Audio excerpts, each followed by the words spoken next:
Welcome to the Literary Titan podcast. In every episode, we dive into a book we've just read and share our thoughts, from best-selling authors to rising literary stars. We read it. Now let's talk about it. Daughter of Ash and Bone is a mythological fantasy with a strong romantic thread. The kind of book that drops a modern woman into an old war and then asks what survives when buried history starts breathing again. Alice Reed begins as a chemist, trying to hold together a quiet, carefully built life. Then inherits a strange Norse pendant from a relative she never knew and gets pulled into a world of tokens, gods, dreams, and old violence that never really ended. What starts as an eerie inheritance mystery widens into a story about identity, legacy, and the dangerous pull between the mortal present and mythic past. I liked how grounded the book tries to keep Alice, even when the story gets bigger and stranger. I liked that she isn't introduced as some already fearless chosen one. She's tired, wary, practical, and a little stubborn, which makes her easier to believe in. The early scenes with the package, the apartment, the cat, the office, and the slow creep of dread do a lot of work.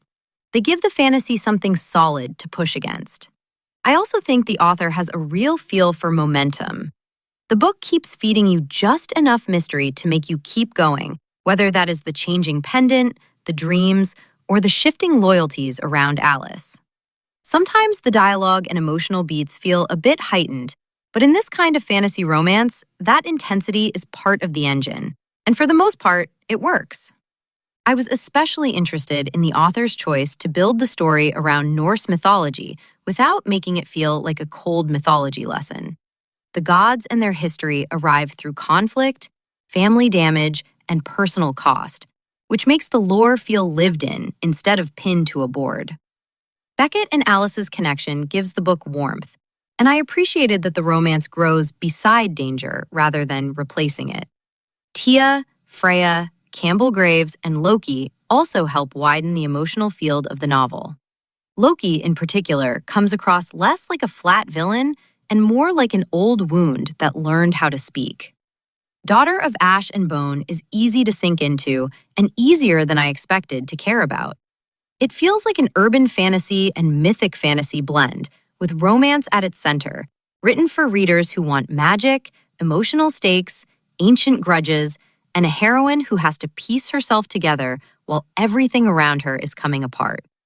I would recommend it most to readers who enjoy modern settings crossed with old gods, character-driven fantasy, and stories where attraction, danger, and destiny all arrive at the door together.